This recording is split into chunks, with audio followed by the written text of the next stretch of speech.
Johannesburg is a sprawling and constantly expanding metropolis. Its 1,000 square kilometers encompasses bustling business nodes and high-rise buildings, multi-million rand estates behind high walls, large suburbs and townships, industrial areas, and over 200 informal settlements. The city is vibrant.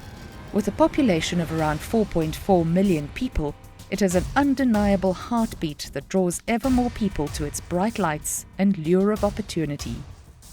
The census 2011 indicated that only 48% of the population are originally from Johannesburg. So we have people coming from other provinces, obviously looking for opportunities. We have informal settlements, the first port of call, so to speak. And it's putting a lot of pressure on the infrastructure. Africa is urbanizing very rapidly. In fact, it's the most rapidly urbanizing region of the world from a fairly low base. All right. It's also urbanizing at lower incomes per capita than other regions of the world, significantly lower incomes per capita than other regions of the world. One consequence of this is that Africa has a very large informal housed population, right? So continent-wide, sub-Saharan Africa, the number is roughly 70% of the population is in informal housing. And Africa is the only region in the world in which the number of informal housed households is projected to grow, all right? This is very significant and creates very specific challenges as well as parameters for policy making for governments and cities in order to deal with this problem. Well, in many ways, rapid urbanization is something that we would continue to experience as large cities in the developing world and on the African continent. We are increasing our population at a pace of about 10,000 people every month, or about 120,000 people every year. That's a significant number of people that are coming into Johannesburg in search of opportunities. Two things that we need to do and are doing.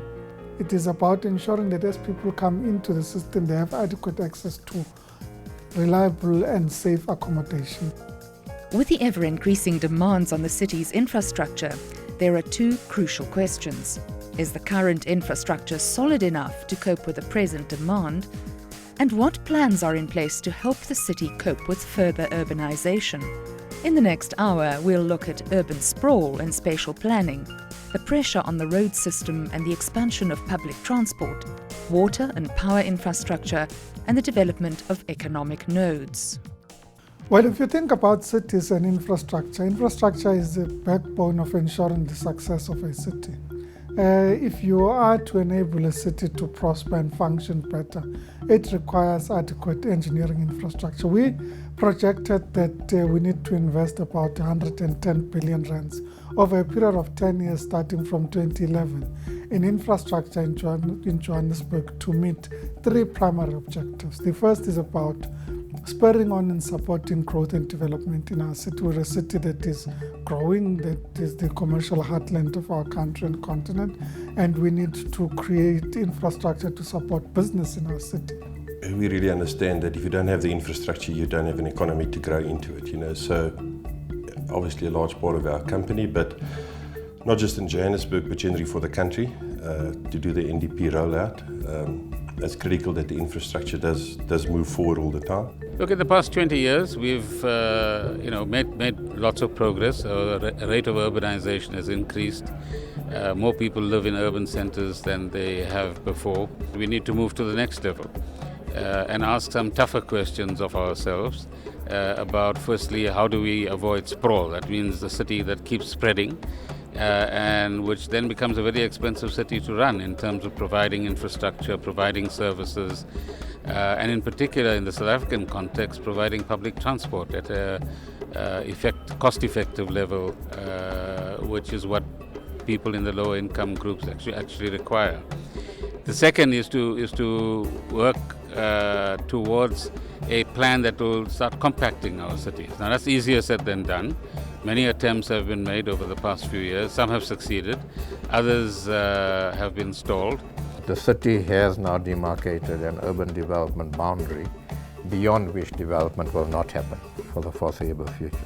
So the city is now very deliberately saying that we will develop within this boundary, so that we don't keep on facilitating or keep on exacerbating the sprawl that we develop further and further away from the city. And so what we will be doing with the city is, now that the city has taken that decision, we will ensure that development happens within that boundary. And so a lot of development will happen, so for instance, in the Randburg, Alex, Sandton area, and filling spaces that are not filled. And that brings me to a point also that one of the things that the city also needs to do, the city owns a lot of land in these areas. That land needs to be released, because otherwise the expense related to land makes these things unaffordable to people that we need to actually bring in. So we will work within the boundaries created by the city, and we will develop in those boundaries so that we don't precipitate the sprawl. One option to minimize urban sprawl is to build up rather than out. How likely is this to happen? Yeah, I think South Africa is quite unique. You know, when we build a 26-story building here, the guys ask us, have you got the experience? We've never built such a high rise, but if you go to Australia, we're building buildings at 70, 90 floors high. And I think that's a natural migration once you get the transport nodes going, like we've seen with the Gautrain and that people wants to be close in that vicinity. So no doubt in the longer term, I think that's where South Africa will go, and that must be the answer, because sprawling out like this just creates all sorts of transport issues, just the basic social benefits that people need, where in the sprawling out like that, I think it can't continue forever. But I think Joburg and Pretoria is just natural, and we will meet up. We're nearly there already. In the first few years, the unfortunate thing is that as we were meeting the pressure for housing, there was a mad rush to get housing, particularly RDP houses out. And the mistake perhaps that we made in Gauteng is that we started getting urban sprawl. Many of the municipalities started building RDP settlements or townships on the periphery, on the outer periphery, really going outward. What we should have been doing is densifying. But we've now learned the lesson, and I think all that you hear today in terms of the review of the Gauteng Spatial Development Framework is to get greater densification. It's also to look at multi-story building. Rather than one small RDP house alongside all the others, is really to begin to look at high-rise flats. Of course, we've got some problems here. There's dolomite, and the topology might not be in our favor. But I think there are pockets of land in different municipalities where we can actually go multi-story, and that's the way to go. Johannesburg Executive Mayor Parks Tau acknowledges that the city's infrastructure is aging across the board, from bridges and roads to electricity and water networks. We need to recapitalize aging infrastructure. We're also a city that has significant numbers of people that do not have adequate access to services. So it's about ensuring that we can give those people access to services. In order to open up the city for all her residents, top of the list in the city's strategy for development and improvement is the realization of the Corridors of Freedom program. The Corridors of Freedom is really seen as a concept to identify certain roads surrounded by buildings and development, which we can focus on as being key corridors of opportunity, where we can focus on densification, more houses, more social amenities. And what it then means is that people can move along the corridor easily, quickly, and they can reach a lot of social amenities. And that's very important in a city like Johannesburg, where people spend a lot of time and money on transport. Well, primarily the Corridors of Freedom become the backbone around which we build our infrastructure network. We see the corridors as the mechanism through which we can facilitate integration of our city and achieve the urban efficiencies that you require through land use, through increasing density and through increasing people's proximity to where the opportunities are in an urban system. So our infrastructure investments have been focused on supporting the Corridors of Freedom as the mechanism of improving the efficiency of our city and as the platform from which we can create a better functioning urban system. Because if you think about cities, these are urban systems. They are about proximity to different sort of opportunities, employment, social, recreational, educational, research, and different amenities that make cities function. And we need to create a city where people have greater access to these opportunities. Apartheid planning created an environment where the inner city of Johannesburg was for white people, okay, and white business. And black people were considered to be labor, and after a certain time at the end of the day, they're supposed to go back to the townships. So now we have workers who are amongst poorer sector of community, having to travel the greatest distances to where the jobs are, which was the inner city and now Sandton and other nodes.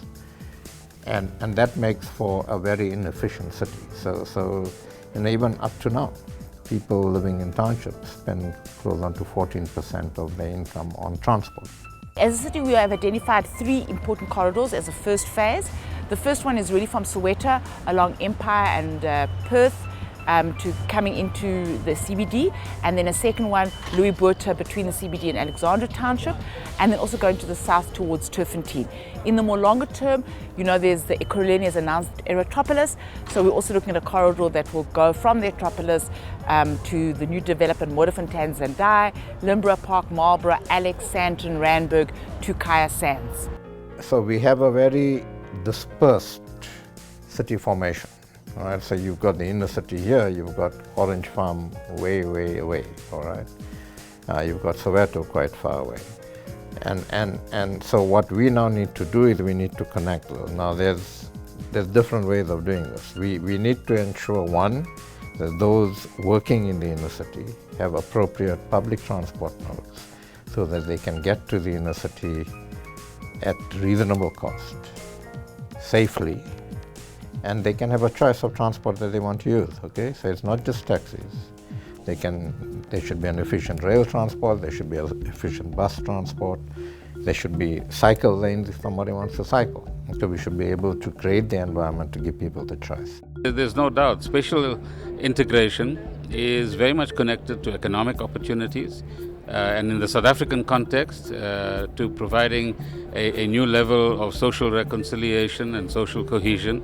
So people get to know each other, they mix with each other, they learn each other's cultures, and a new 21st century South Africanism begins to develop as a result of our interaction. If we sit in our separate zones, so to speak, we don't know each other as South Africans, although we function together as one country. If you just look at the greater Johannesburg area, I think there's a lot happening on the planning side of the business.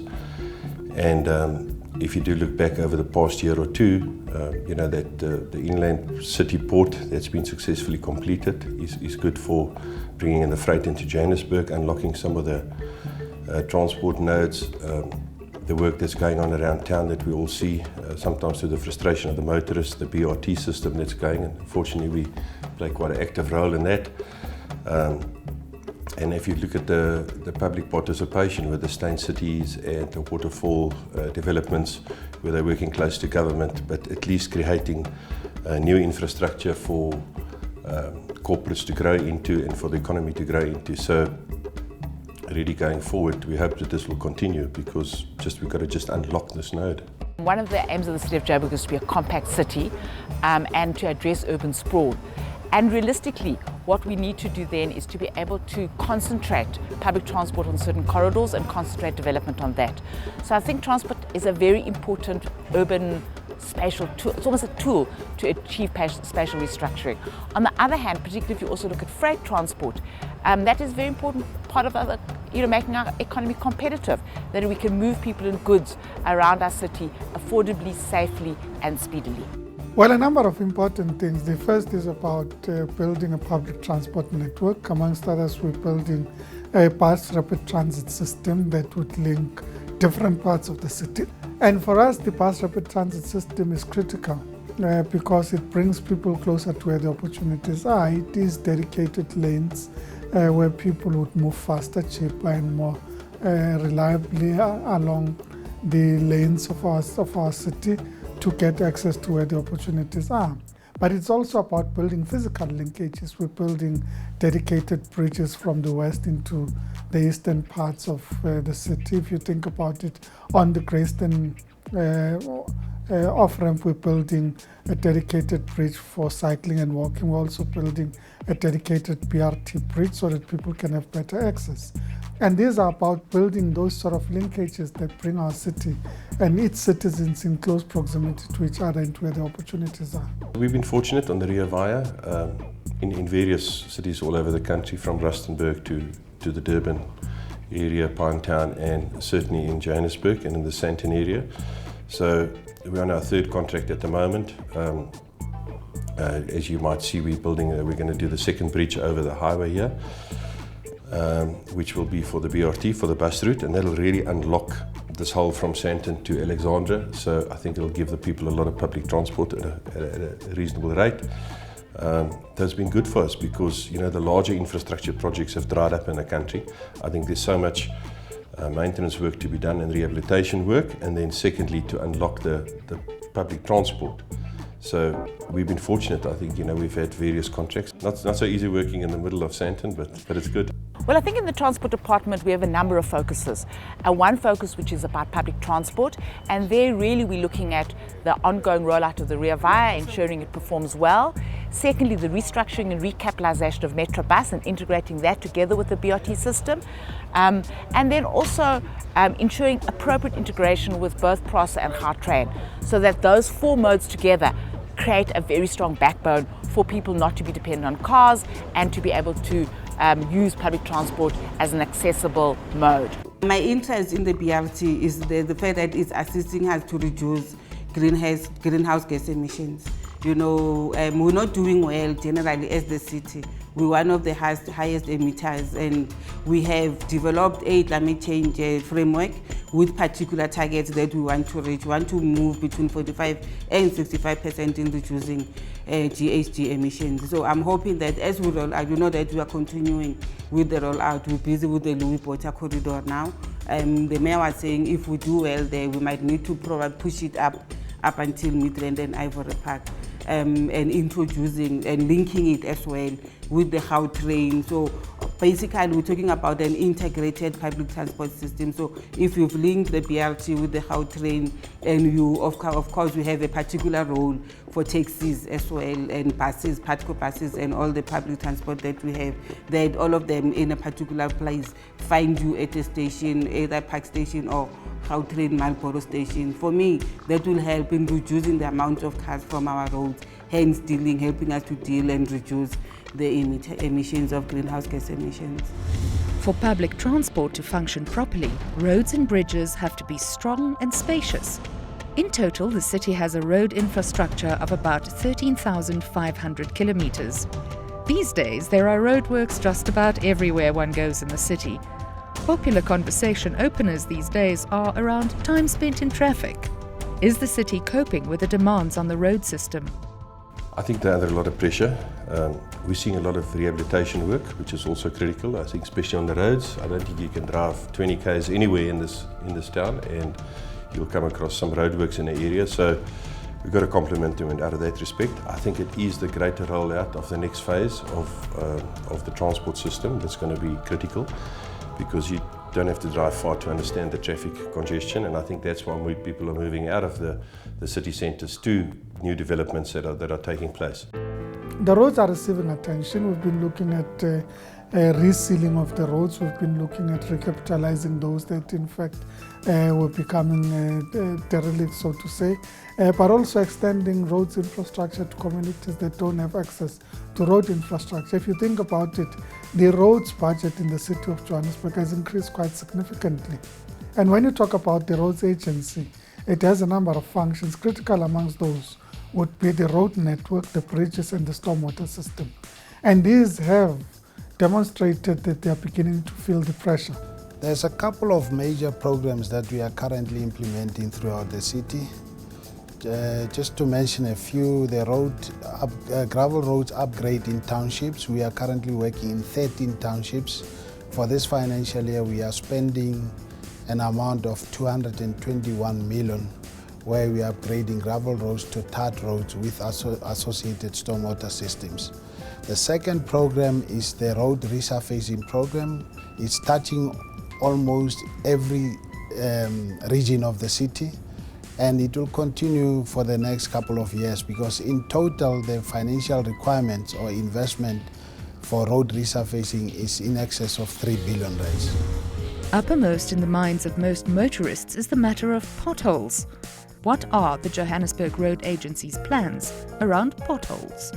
Well, what we said is that instead of chasing potholes, because potholes are basically a symptom of something that needs to be attended to, the focus will be on road resurfacing, because once the roads have been resurfaced, then the emergence of potholes are minimized or eliminated completely.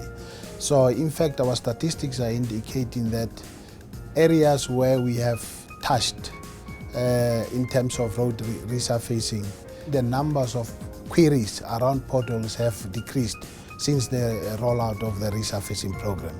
Then there are the roads that have more structural problems than mere potholes. So these would require not just the black top surface being attended to, but you go deeper and address the underlying layers, because they've been affected and they've been compromised structurally. And in some instances, then you have to dig out the entire existing road and basically reconstruct the road from scratch. So that's what the program does.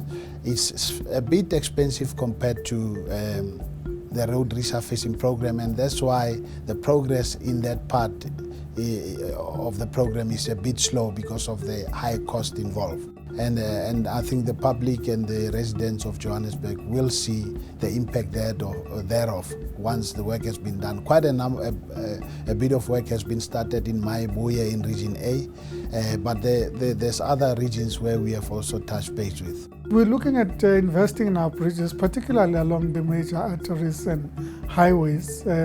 In fact, we've already appointed contractors that are going on site for the development of the bridges along the M1 and the M2, which are the major sort of byways and highways of our city and the backbone of mobility in our city. And these are very important from a recapitalization point of view.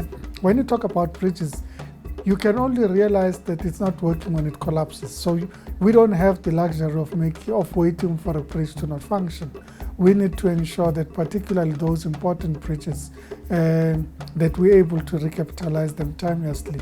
And we've started the work of recapitalizing the aging bridges in our city. We've dedicated 200 million rands in the current financial year into the bridges on the M1 and the M2 in the City of Joburg. In total, there's 814 of them. And we had to go and inspect them to identify what defects are there and what cost implications does it have to the city. We then prioritized what needed to be attended to first. So Soweto Bridges is one of those between Mufolo Central and Dube. But also on the freeways, the double-decker bridge has been identified as one of the bridges that require attention, as well as Oxford and Federation bridges. In total, we're looking at in excess of 5 billion rands that we need to be able to address all the defects that have been identified on our bridge structures. And as you can see, that's quite a substantial amount, and it will take time for the city to be able to eradicate that backlog. Along with road surfaces and bridges, the stormwater system is up for repair. Some of the pressure is as a result of the reality that in a city that's developing, you have increased flash floods, so your stormwater attenuation does not meet the new realities. So we need to increase the ability of our stormwater systems to attenuate, so we're recapitalizing those. And that infrastructure is very important for a city to function, because if you don't have adequate attenuation ponds and do not attenuate your stormwater adequately, that could cause problems to your city. And we're doing a lot of work in those sort of areas.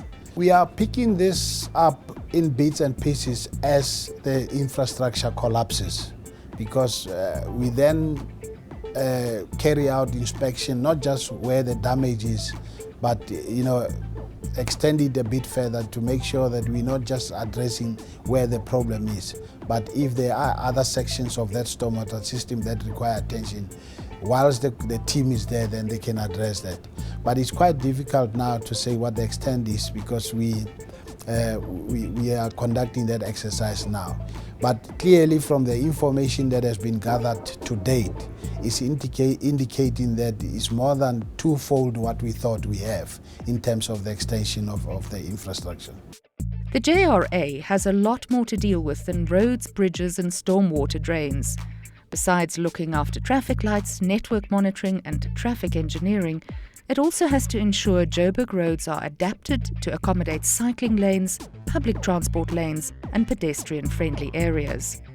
The intention of the city is to then make sure that we make road infrastructure conducive for other road users and not just motorists. And that's a principal decision that the city has taken.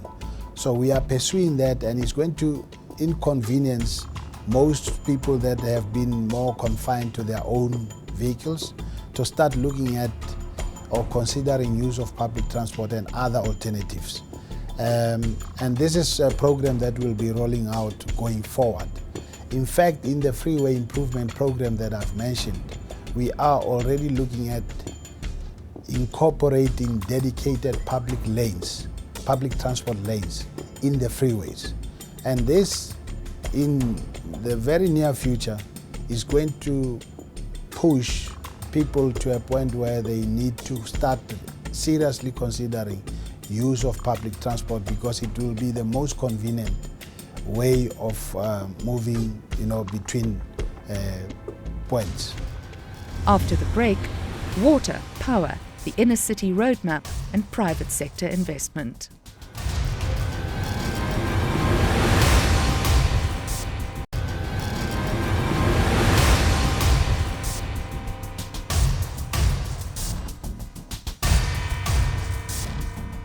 The Growth and Development Strategy 2040 guides the City of Johannesburg's long-term vision to be a world-class African city.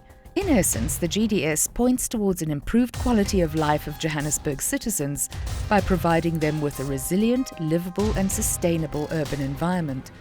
This includes a competitive economy which encourages entrepreneurship and job creation while being socially inclusive. Essential to get this engine turning is a reliable supply of energy. With their relatively recent load-shedding experiences, both Johannesburg businesses and residents can attest to the financial losses and traffic jam frustrations a break in the electricity supply can bring. If you look at Johannesburg contribution in terms of South Africa's economic activities, we contribute about 17%, which I think is quite a lot.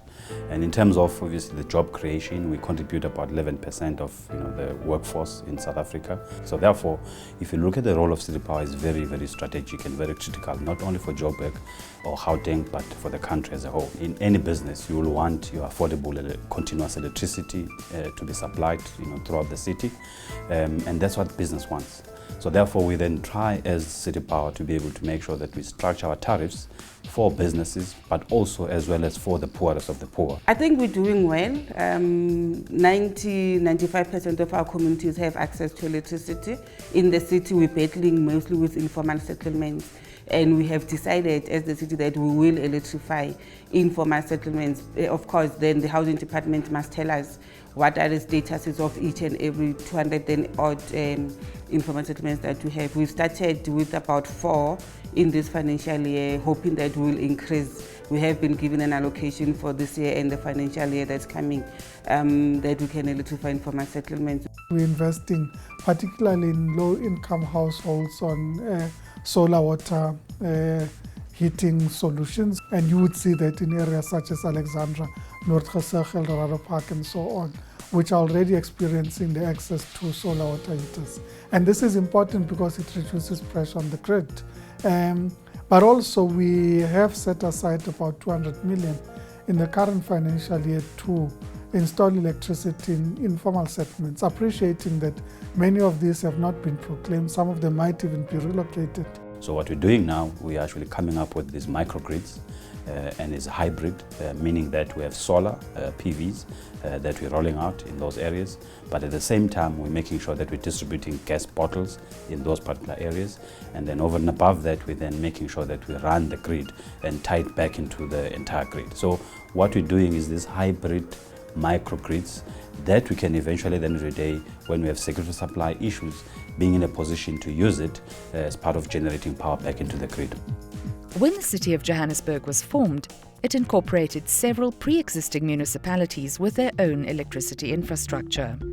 We had old infrastructure that was not maintained at that particular time, and coming together, it even created a problem around how you can harmonize the infrastructure, making sure that in the Rotterport area, being meshed with Randburg and as well as Johannesburg CBD, those networks can be able to talk to each other.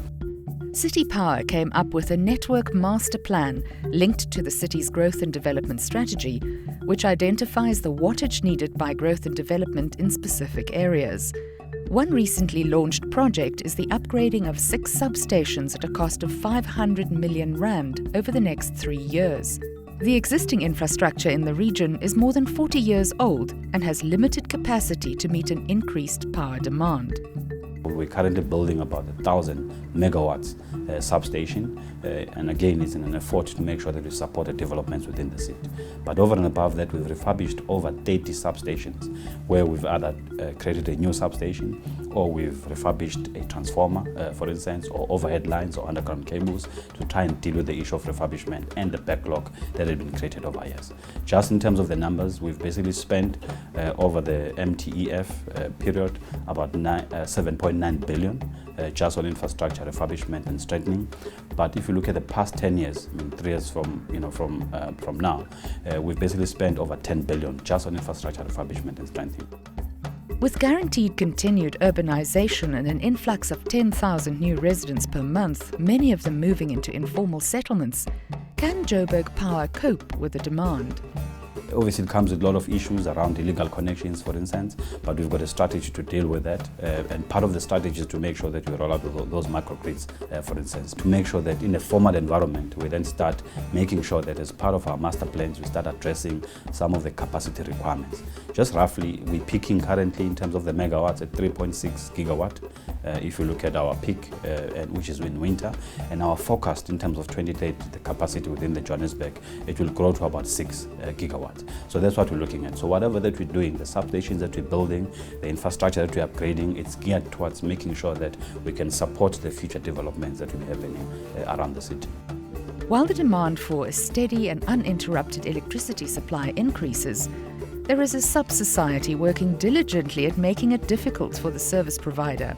They are the cable thieves. The city has established that the vast majority of outages experienced in Johannesburg were a direct result of cable theft. We welcome the fact that national government has initiated legislation for stiffer penalties on cable theft, and that's important. We've established a unit that does audits and investigations and works with private investigating companies to look at cable theft. We literally invest about 100 million rands per annum trying to track and trace cable theft. That's the extent of impact that's having on our city and the residents and the reliability of supply. So we need to do something about cable theft. So it's about investigations, it's about more and better prosecution and harsher and stiffer penalties. So it is a serious problem, and we want to really discourage people from stealing it, because it's not just affecting residents, it's also affecting businesses as well. But we're also interestingly looking at different solutions. We have found a solution, except that it's a complex solution in the sense that it is about moving from an AC to a DC grid, but that means that people would need to change their entire appliances because these are AC appliances. And that's a conversation we need to have with the people of Johannesburg to say, is this something worth doing? What does it mean to the economy? Joburg Power procures about 90% of its electricity from Eskom and gets most of the remaining electricity from its own independent power producer, Kelvin. Most of this is coal power. By 2030, however, a large portion of power is expected to come from solar generators. As Johannesburg, our target is to make sure that at least by that time we've got over 500 gigawatts that we put on the system in terms of solar. And currently we've got the infrastructure. It doesn't need any upgrades. I mean, for instance, in terms of making sure that we promote solar and then get that into the system. So that's basically what we're looking at. We're looking at really a mix, not just a reliant on coal. Obviously, coal will continue to play a very critical role in terms of the base load because, you know, we've got coal in abundance. However, because of the greenhouse gas emission targets that the city has set, you know, the climate change type of issues, we've got a deliberate strategy to make sure that we start introducing the renewable energies. But for now, we are dependent on coal. So it's a country position, so we can't, as Joburg, say we will move out of coal and what else, you know. So I think as we begin responding to issues of climate change and heavy mitigation, then we can be able to discuss about the role of coal in our strategies of dealing with climate change. And obviously, we want to take advantage as well in terms of the gas. I'm sure you know that the Egoli gas pipe and also Sasol pipe runs through the city of Johannesburg. So what we're trying to do now as part of our energy mix is to make sure that we start participating in that particular space, but most importantly, diversify our business and make sure that we start, you know, looking at some of the, you know, the business precinct where we can supply steam. You know, for instance, not only electricity in the form of energy. So although there's focus on energy, but also be able to focus on supplying steam for chillers and for air conditioning and all these other things that the businesses within the city of Johannesburg might need. Not only City Power is looking into the generation of alternative forms of energy, City Water is experimenting with biogas generated through wastewater. I would like to believe that in that space, we actually pioneered the biogas to energy. Widely used in Germany. We had some of our internal experts going to Germany to appraise the technology. And then in the last 18 months or so, we built the first plant. It's again along William Nicol. We've got what we call Northern Works. We've installed 1.1 megawatts there, but it's for our own use. We're busy upgrading our what we call our digesters, so that we can harvest methane.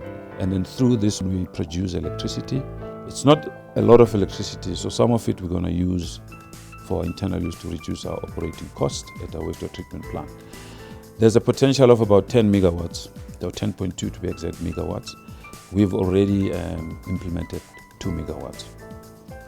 And we're looking at other wastewater treatment works where we will augment the system. Another method of electricity generation City Water is exploring is in-pipe turbines. We've just published a tender for submission for in-pipe turbines. We would use the pressure of our bulk water systems to generate electricity and supply into the system. If you can imagine a wind turbine, but the turbine is inside the pipe. So as the water flows in one direction, it turns the turbine, and this turbine is connected to a generator. It's a fast-track project, and we're planning to install 5 megawatts by June 2016. It will be able to power plus or minus 7,500 households per annum. The potential is 13 megawatts. The current drought conditions, along with heat waves and spatterings of rain, have seen early-stage water restrictions imposed on the city. Yet the Gauteng area is not under any immediate threat of water shortage. Johannesburg gets its water mainly from the Vaal River system, which includes the Bloemhof, Katsi, Sterkfontein and Vaal dams. They have a collective raw water storage of over 9 billion litres, 9,100 billion litres, currently standing at about 81%. So as far as raw water is concerned, we are okay for now. Because you will know that, you know, the government about 10 years, 15 years ago embarked on the City Water Highland scheme. So that risk, particularly for Gauteng, has been outsourced. Particularly we have Sterkfontein, which is like a savings, or, you know, it's used to bank water. It's currently sitting at above 90%. And these dams are interconnected. So as the Vaal River dam is drawn down, then we release water from the Sterkfontein, Bloemhof, Grootdraai and so on. We don't necessarily have a drought in Joburg, but we are having water levels dropping from our reservoirs, and purely because of the excess heat that we're having. There are other parts of the country that has been declared drought affected areas. What we're doing is that we have a 24-hour monitoring system that tells us where are we in terms of the levels of our reservoir. So as and when we pick up a particular reservoir that serves a particular community, we are able to say to teams, let's go out, let's deploy water tankers so that people can still have water, and still say to communities, please save water. Joburg Water procures around 1.5 billion litres of drinking water per day from Rand Water. It oversees an extensive water and sanitation collection, distribution and reticulation system of over 22,000 kilometres. There are 117 storage reservoirs. And the total storage or installed or designed capacity is sitting at about 1.7 billion litres in relation to the amount of water we use every day, 1.5 billion litres. So we have adequate storage to meet demand of 5.2 million people and 1.49 million households. Other Joburg Water assets include 35 water and 36 wastewater pump stations, 220,000 manholes, 47,000 fire hydrants and 6 wastewater treatment plants. And our capacity there, we're just sitting over 1 billion litres per day capacity, and we're operating at about 80% of that. So we have about a head of about 20%. Put differently, if you look at that storage that we have, we can build 173,000 houses and be able to meet that demand. You know, there's a Lanseria wastewater treatment plant, which is under plan now. That will be additional capacity. It's about 900 million litres per day to unlock that Lanseria, if you like, trade corridor.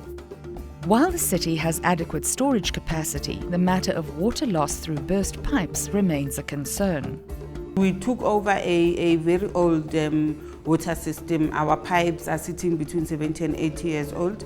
We are currently having a program that we're calling a pipe replacement program, where we're seeing that by the end of next year, we would have changed about 900 kilometers of piping. We're sitting right now at about 60 to 70 kilometers.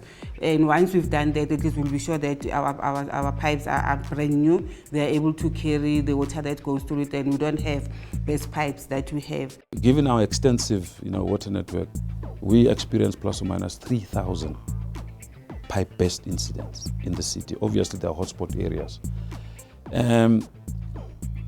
We have replaced, in the last 3 years, we have replaced 321 kilometers water.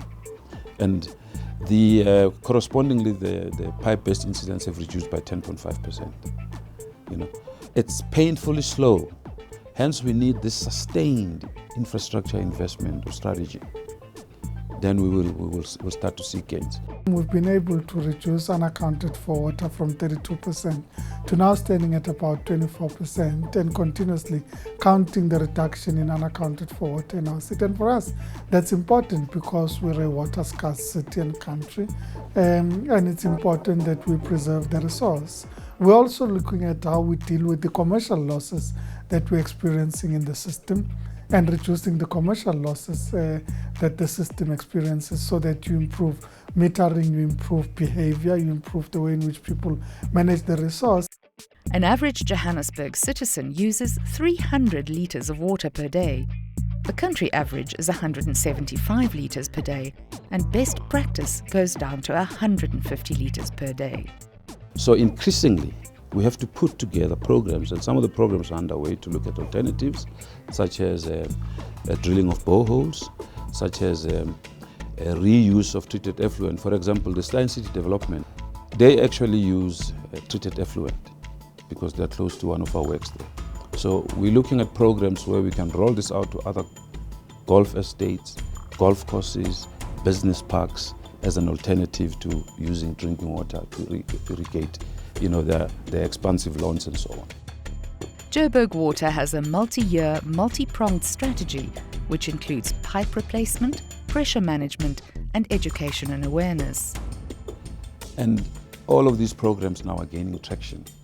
In fact, in the year under review, which ended 30 June 2015, we used the same amount of water as the prior year. So our bulk purchases actually reduced. So there were gains or savings because of these programs. So we were able to meet an increased demand with the same amount of water in the prior year. So that augurs well. During the height of heat waves this summer, Joburg Water established that an average of 46% of water used in an average high LSM household went into watering gardens. Particularly when we have heat waves, that the public, especially those that are of higher LSMs, have got expansive gardens, they like gardening. I like gardening myself, I spend a lot of time in my garden. That we respect the level 2 restrictions that we've imposed now. So if you irrigate, while it's hot, obviously that water evaporates, it doesn't stay longer in the ground as moisture. So we appeal to people not to water their gardens between 6 a.m. and 6 p.m. until further notice. The Johannesburg Development Agency, or JDA, is the development facilitation arm of the City of Johannesburg. It ensures that projects identified by the city are properly managed during the construction phase, and once completed, are handed over to the relevant departments for implementation, maintenance and usage. While there are several important economic nodes in Greater Johannesburg, the Inner City Roadmap prioritizes the need for transformation in the Johannesburg CBD. Well, the Inner City Roadmap is a consolidation on the work that we've been doing as the city to renew the Inner City of Johannesburg. It understands that there are different elements to inner city renewal. The first is about investing in infrastructure to ensure that you're able to support the growth and development of the inner city and the regeneration of your inner city. The next leg is about taking advantage of the urban development zone tax incentive, because there's a national tax incentive to people, or available to people that want to invest in the inner city, both for greenfields project but also for the redevelopment of old buildings. So we're working on that, and in fact as a city we are leading by far in terms of urban regeneration and the use of the urban development zone tax incentive. I think what we need now is to review those incentives with a view to targeting them better, understanding what the market needs are, but also understanding what the national needs are and matching market needs and national needs, and leveraging those incentives so that the private sector invests in places and in areas of the economy that ultimately government can support and work with. For example, there's an initiative to convert inner city office blocks into residential blocks with associated incentives. We also, through the JDA, the way we work, we try to crowd in private sector investment. So we'll work with private sector developers to actually get them to come and work with us to develop some of these projects. So we're creating the environment for increased private sector investment and involvement in the city. But having said that, I think we also need to match that, because perceptions are unfortunately powerful. And there's still a perception that there are certain areas of the inner city, there are certain areas of Joburg that are extremely unsafe. So with all the incentives in the world, if people feel that an area is unsafe, they just won't come there. So if you look at Braamfontein now, we've, with university, together with the city, together with others, has worked very hard to create an environment where people feel safe to walk. So if we want to bring skills into this country, we want to bring young people into the cities, then we've got to create that environment. So it's tax incentives is one, but then we need to make the city safe. Then there is the identification of urban renewal areas that offer new opportunities for both green and brownfield development.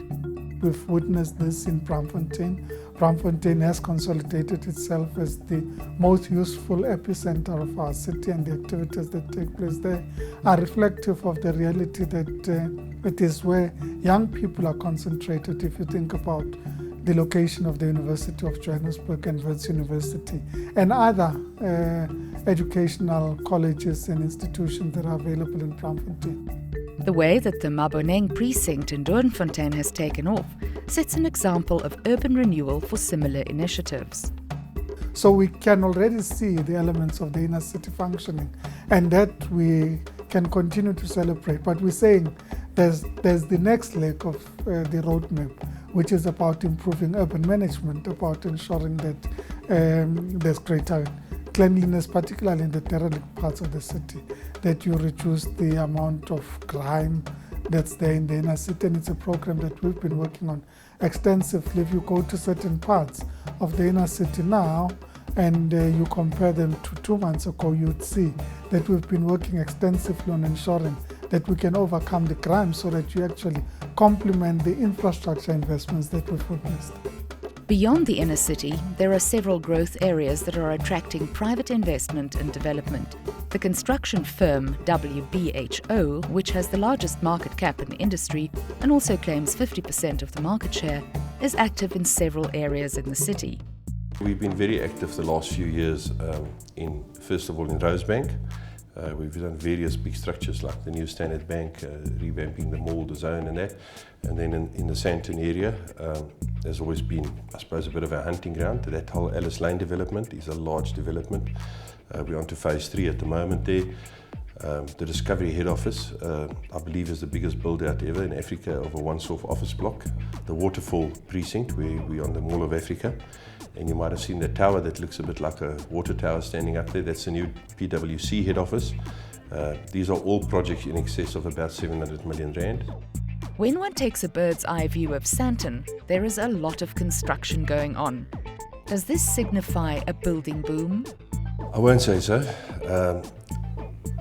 I think on the building side, you see a lot of work happening at the moment. Our order book is probably the strongest it has been in many years.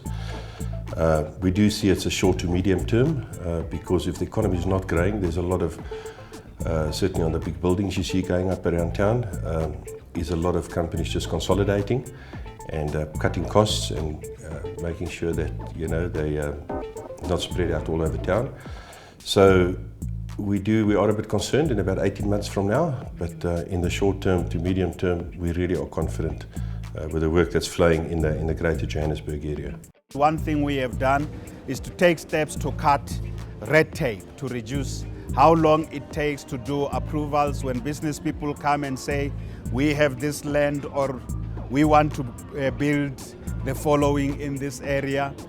We must be able to ensure that it takes the shortest space of time. Firstly, with the environmental impact assessments, because that's fully in our hands. We are now doing that within 30 days. And then secondly, with other just development applications, we're working very hard with municipalities to make government officials sensitive to time, and time is money.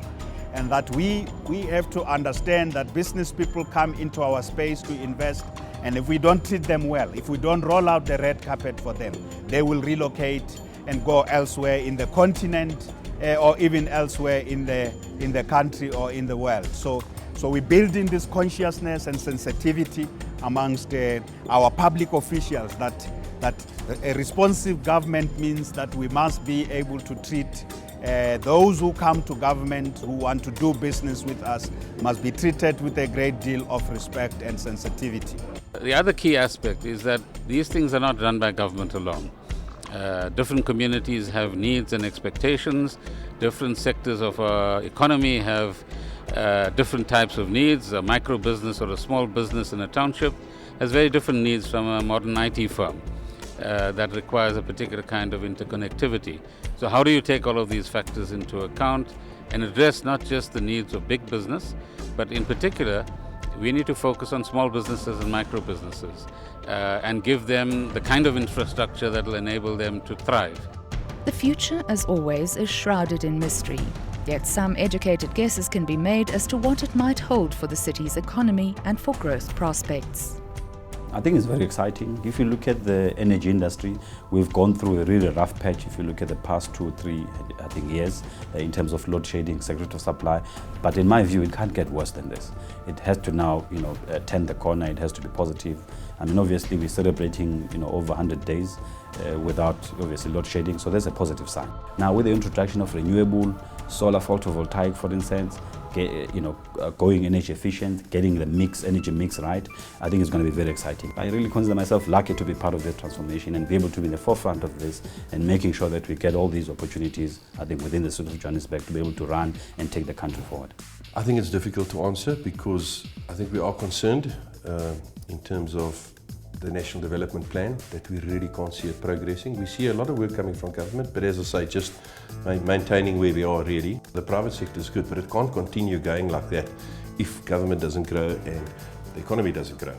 So that's why I'm saying medium term we're okay in the building, but after that we're really concerned about the future going forward. I think there is a few bright lights out there, and we just got to be really smart and make sure we're in the right place at the right time and pick the cherries, I suppose. All great cities in the world work on a few things. One is infrastructure, which includes transport, so movement of people.